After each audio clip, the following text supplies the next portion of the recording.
Frankie, morning. Morning, lads. How you doing? Frank, it's a cruel game, isn't it? You know, Arsenal have their problems. They don't do bad first half against Bayern. Yeah. And then they capitulate, and then you look at last night from the new camp. Oh, unbelievable. And then Ricky Bollicouch is leaving, not good enough. So where does that leave Arsenal? And what is going on with his player power? Has he lost the dressing room, Frank? It's hard to tell, actually, from a distance, Alan, because you're hearing rumours all the time, and they change from week to week. But there does seem to be some problems there, because they just collapsed after they got the penalty in the second half. Arsenal just gave way. And then, as you just mentioned there, when you seen Barcelona last night, being in a very similar problem than Arsenal in the fight back, and right to the last seconds of the game, scoring magnificent goals. That's the sort of spirit that you want to see Arsenal having, and at the moment, in the last month or so, they certainly haven't had that. Frank, it's very difficult because pictures can sometimes not really reflect, the image. Sometimes you catch someone off guard. But there's a picture today, and I think it's the Mirror, Quinny pointed out, Arsene looks diabolical. He looks ashen, eyes popping out. He looks a man of 80. Haggard.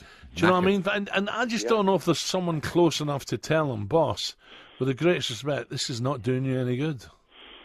Yeah, sometimes right after the game when you see him interviewed, he looks terrible, and even during the game as well. But then again, sometimes the next day, he seems to have revived himself and seems quite confident and says he's got a good squad of players and all this sort of stuff, which seems rubbish to me, because I look at the last four buys he's had: Chambers from Southampton, Mustafi, Gabriel, Xhaka in midfield, all decent players.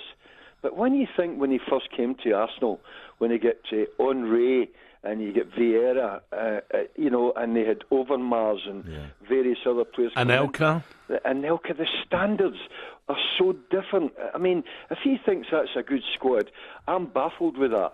Because the team that he had at the beginning, and I think he brought through 2 or 3 teams over a period of 10 or 12 years, and they were fantastic, and hardly any of this team would have got into any of the teams of the past. And did he not say, Frank, the forwards at his disposal were the best he's ever had? Yeah. I know. I mean, I don't know if that's to boost the players themselves, lads. I'm not sure if he's done that with a tongue-in-cheek and he just tries to give the players who's in the team at the moment a big boost. But, I mean, unless he started drinking heavily every night, I mean, he's not going out with you, Alan, by any chance, is he? After them performances, I think he's going to start drinking very heavily. Frank, I mean, look, everyone's tenure comes to an end, doesn't it? Eventually, at a club, player, manager, whatever. Fergie bowed out at the top, didn't he, with Premier League, win for Manchester United, win the league again. What I don't want to see, because I'm a fan of, I think he has been a fantastic You don't manager. want to see a broken man. No, but I don't want to see him hounded out. I don't want to see an embarrassment where everyone turns on him. So that brings us on to the weekend's game, Frank. Surely, no way can Lincoln knock Arsenal out. I know. I was thinking about that myself. I thought Lincoln should be, I'm not saying a walkover, but it should be a relatively easy game. But in the frame of mind that they must be under, and the pressure they must be under. But what Mickey just says there, I feel exactly the same, Mickey, as you just suggested there. I think Wenger has been an unbelievable manager over a period of, say, 15 years or so. It's the last 2 or 3 years that I've got a little bit discontented, because they said that they needed a new stadium so that they could compete with Barcelona, Real Madrid and Bayern Munich. They're nowhere near that at the moment. They have done a beautiful stadium. They are making fortunes, but the team is not half as good as it was 10, 15 years ago. And that's what gets me. And you don't want to be, as you just said there, you don't want to be criticised, Arsene Wenger. No. He's a legend. He's unbelievable. So, Frank, looking ahead to Lincoln now, who in that side, where's the Frank Mclintock, where's the Tony Adams, who in that side can say, never mind the manager, hey, we're not going out of the cup to this mob? Yep, I remember, I'm not trying to pat myself in the back, not at all, but I can remember when I was way back and we'd won the double one year. The following year we found it a lot more difficult. And I asked Bertie Mee and Don Howe, I says, I don't want you into the meeting, I want to conduct the meeting myself. And I steamed into just about every player in that camp, And only Peter Storey come back to me towards the end of it, and he says, "Tell me how you're playing." I says, "No, you tell me how I'm playing. I'm not here for a pat in the back and rubbishing you. I'm here to try and put us back to the way we were last year and the year before that." And we went 10 games. I think we won just about every game in the next 10 games. Yeah. There are no leaders in that team that I can see whatsoever. We had about 4 or 5 leaders in our team. It wasn't just me. It was Bob McNabb. It was John Radford. It was various other people. And I don't see that in the Arsenal team. They seem to just accept things. Sanchez is getting a lot of stick, and maybe he deserves a little bit of it.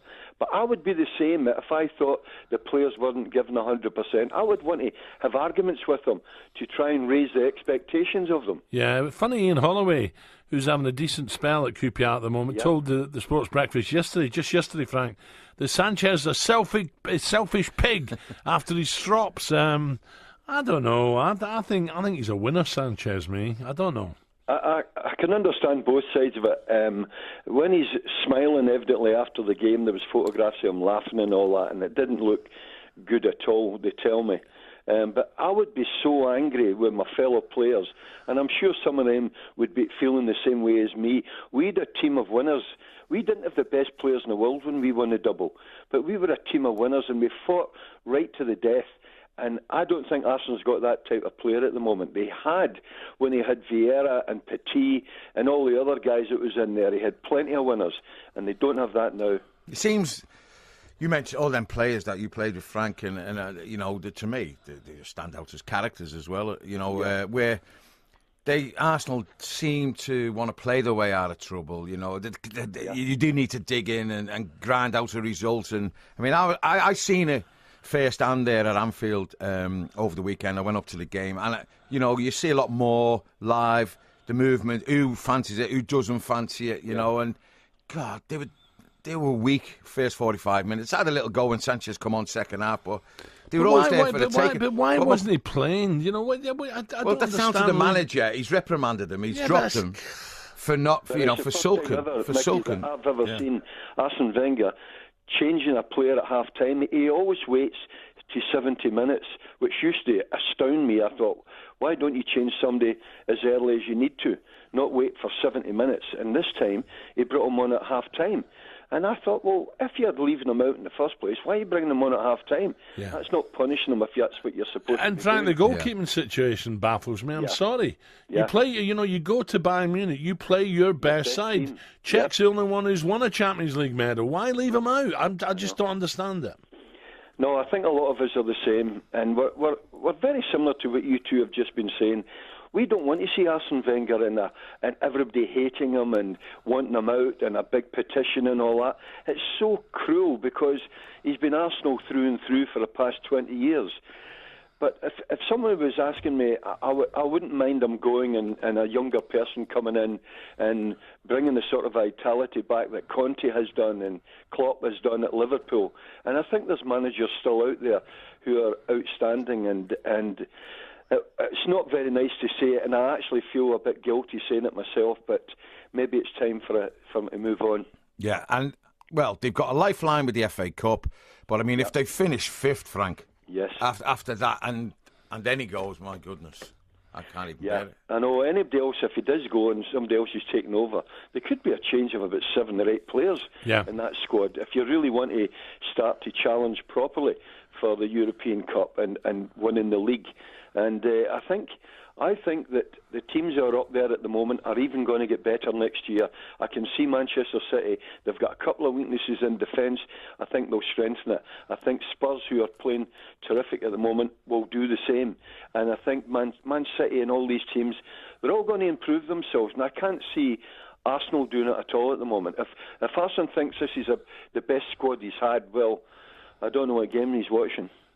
Frankie, as Cheers, usual, Frank. Thank you. Brilliant. Well done. Frank Mclintock there, double winning captain.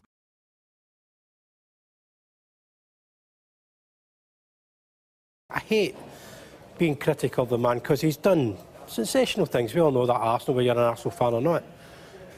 But he doesn't have the answers to it now.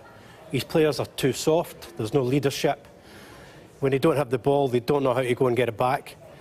First half last night was the best they've played for a little while. there was a little energy in there. They started to squeeze a little bit. And I thought, this is not too bad. He's got a reaction of some kind. Yes, it was harsh on the penalty and the sending off, but it's the same old Arsenal. You get to 1-1 or 1. Just accept it and try and move on with a half-decent display, but they just cave in. They absolutely cave in. Jeff asked me last night, are they playing for Wenger? I don't honestly know. You know, sometimes you can see when they're broken, and I think they are broken. There's a lot of these players who are not now good enough to play for Arsenal, to go and win titles and challenge for Champions Leagues. And because of that, it's not that they're not playing for Arsene personally. It's they're not playing for each other. And if you don't play for each other, how will you ever have a team? That combination, the link-up, the spirit, they don't have it. They might say they have it, but I don't see it.